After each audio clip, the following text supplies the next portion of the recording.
Anu, tell us, like, what was your sociology optional preparation strategy, right? And what is the strategy Yes. you will also guide to other aspirants for sociology? Yes. Sir, first is studying whatever notes or whatever basic material I got from my coaching class. Then Yes. I referred some other books, standard books. Like now, Nitin Sangwan is quite popular, so I referred that text. And then there are these other standard books, Harold Lambos. Those I read them selectively, not the whole thing. Maybe a couple of chapters wherever I was not good. The Damaguja. Yes. Selectively, I read those, not the whole thing. Then, in Hindu, there are these writers who write sociological answers. Sonal Desai, C. Vishwanathan. Whenever they would write on sociological subject, I would actually cut those articles and keep them, Okay. in them. Okay. Then, so that was my. So I ensured that I had the mainstream thinkers, some contemporary people, and I was constantly in touch with the subject. And whenever any important current affair thing would happen, I would think it from a sociological perspective. And this kind of helped because I actually like the subject.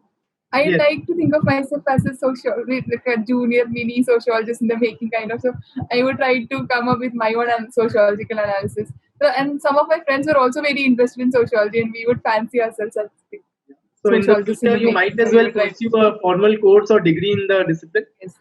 You never Yes, know. I'm planning to join, even though now, I mean, I've done with sociology attempt twice. I mean, in the sense I've already cleared, but I have planned to join MA for MA sociology because in Yes. future, if I want to do a PhD or something academic wise, I'd rather do it in sociology than in literature because by now I really like the subject, so I'm kind of sticking to And the sociology. subject is So something which interesting. keeps one attached to itself. It's not just about a Yes, few months or the duration of the course that one remains yes, attached to the subject, right? Becomes yes, kind of a lifelong association. yes, and you enjoy the subject. Yes. My strategy was I took the syllabus, picked out one topic, and every topic I had some notes. At least 4 5 page basic notes has to be there so that when I write an answer, I Yes. have something to cling on to. And slowly, when you finish one round of reading, second round of reading, add on some new topics, add some new theories on it. So Yes. you have to keep yourself abreast. So start from the basic books, have numbers, current affair, the notes which are there, and then you move on to adding up to your knowledge. So it was twofold, like limit the resources and revise them multiple times. Very And good. second is answer writing with innovativeness.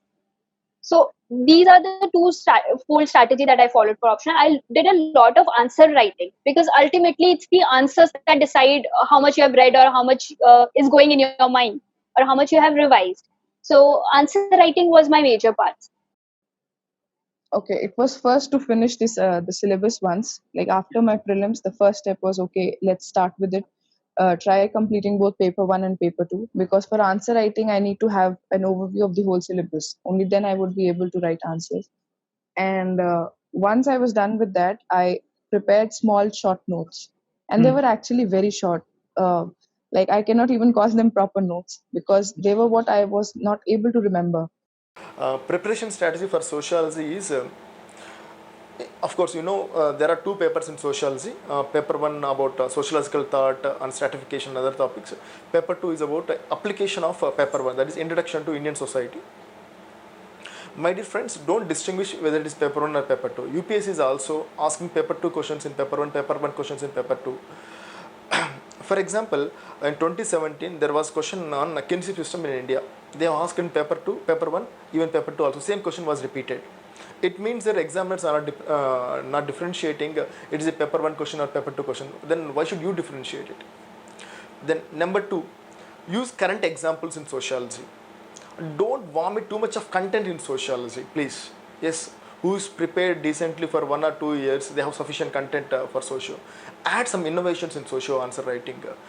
Use diagrams. For example, last year there was question on cultural lag. Everyone knows Mr. Ogman given this concept.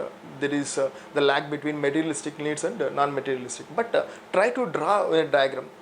Draw one x and y like a coordinate chart.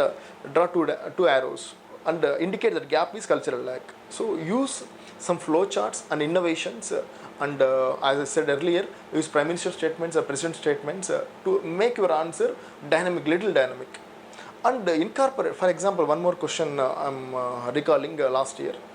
There was one question on effects of globalization on middle class, on their lifestyle and life chances. They have asked this question in paper 2 of sociology. That question, you have that opportunity now. You should link that question with paper 1. I have started that question with the middle class concept is original to Max Weber. He has given the ideas of lifestyle and life chances. That's how you have to interlink with paper 1. And some questions like Sanskritization, you link with the reference group theory of R.K. Martin. Like that, you should link with paper 1 and paper 2, so that examiner feel that he is not only vomiting the content, he is internalizing the subject first. Number 2, he has interest in the subject. Then only will get 300 plus marks. Believe me, if you don't get 280 plus at least in optional, your chances are as at least as possible. Please make sure that your optional as strong as possible. Sir मेरी strategy सबसे पहले ये थी कि मैं पूरा syllabus है जो पूरा कवर कर लूँ। कुछ लोग होते हैं सर कि एक जो यूनिट होता है वो लोग छोड़ देते हैं बिकॉज वो ऑप्शन में आता है और सोचते हैं कि नहीं उसको तो छोड़ देंगे और इसको कर लेंगे। तो मेरा ये आइडिया नहीं था सर, मैं सोचा था कि मैं पूरा का पूरा सिलेबस कवर करूँगा। तो मैंने सारे सिलेबस कवर किए, सिलेबस रखा था और उसको एंड किया। उसके बाद सर मेरा दूसरा ये था कि मैं उसके बाद क्वेश्चन बैंक उठाया सर, और मैं देखा कि अब कैसे क्वेश्चंस पूछ रहे हैं। अब सर जैसे सोशियोलॉजिकल थिंकर्स हैं, उसमें अब डायरेक्ट क्वेश्चन नहीं आ रहे हैं, उसमें क्वेश्चंस ऐसे आ रहे हैं कि आपको कंटेम्पररी उसका एप्लीकेशन बेस्ड क्वेश्चन पूछ रहे हैं। सर लास्ट ईयर जैसे दरखाइम का जो सुसाइड का क्वेश्चन था, उनको उन्होंने कंटेम्पररी सुसाइड से एक तरह से रिलेट करने का ट्रेंड से रिलेट करके पूछ रहे थे। या आपको आजकल ऐसा कर रहे हैं कि वो एक थिंकर्स को दूसरे थिंकर्स के साथ कंपेयर करा के पूछ रहे हैं। हाँ। तो आप क्वेश्चन को देखिए सर और क्वेश्चन को एनालाइज करिए कि आप किस पैटर्न में पूछ रहे हैं और प्रिपरेशन अपना उसी अकॉर्डिंग करिए। तो सर मैंने ये सब किया था कि कुछ जो थिंकर्स हैं उनके कॉमन्स हैं, एक टॉपिक पे लेट्स से कि डिवीजन ऑफ वर्क है तो कार्ल मार्क्स का क्या है और डर्कहाइम का क्या है, तो ये सब चीजें मैं लिख लिया था, अपने नोट्स बना लिए थे। 2-3 साल के प्रीवियस ईयर के क्वेश्चन देख के उसके कुछ जो रिकरिंग थीम थे उस पे मैंने सॉल्यूशन लिखा था। और एक मार्केट में एक बुक आती है जो सॉल्व पेपर था, दो उतनी अच्छी नहीं थी बट थोड़ा सा एक आइडिया लग गया था कि अगर कुछ यूनिक क्वेश्चन है तो उसको कैसे आंसर करना है। तो सोशियोलॉजी में मेरा यही था सर। और जब ये पूरा तैयार हो गया तो फिर आंसर राइटिंग अगेन यहाँ पे भी क्रूशियल है सर। आपको ऑप्शनल में भी आंसर राइटिंग तो करनी ही पड़ेगी, वो स्पीड वो आपका मल्टी डायमेंशनल अप्रोच लेकर आना पड़ेगा। बहुत धन्यवाद।